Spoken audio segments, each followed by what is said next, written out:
Poytaxtimiz Toshkent Turkiy davlatlar iqtisodiy hamkorligining global muloqoti markaziga aylanmoqda.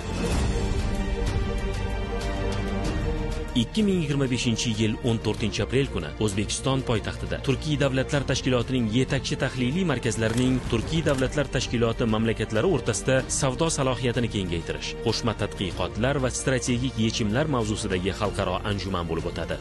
Anjuman O'zbekiston iqtisodiy tadqiqotlar va islohotlar markazi, strategik va mintaqalararo tadqiqotlar instituti, Markaziy Osiyo xalqaro instituti tomonidan Turkiy davlatlar tashkiloti bosh kotibiyati bilan hamkorlikda tashkil etiladi.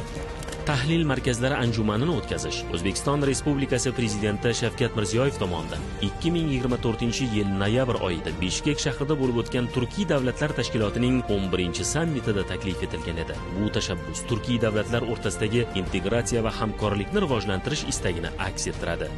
Xalqaro anjumanning asosiy maqsadi Turkiy davlatlar tashkiloti mamlakatlarining yetakchi ilmiy tadqiqot institutlari bilan hamkorlikda tadqiqotlar o'tkazish, bilim almashish va tashkilot makonida savdo-iqtisodiy hamkorlikni kengaytirish bo'yicha takliflar ishlab chiqishdan iborat.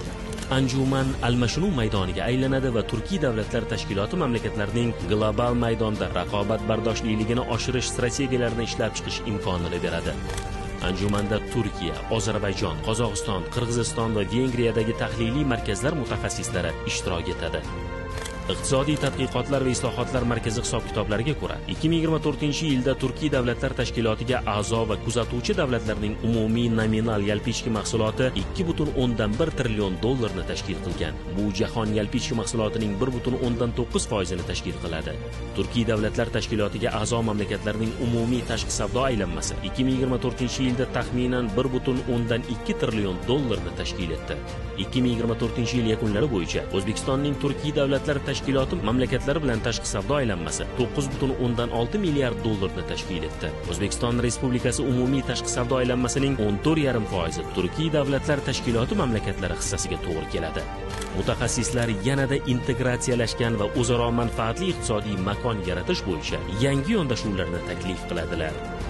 Xalqaro anjuman bilim almashish, mustahkam aloqalarni o'rnatish va kelajakdagi iqtisodiy hamkorlikni shakllantirish imkoniyatidir. Turkiy davlatlar birgalikda barqaror iqtisodiy kelajak sari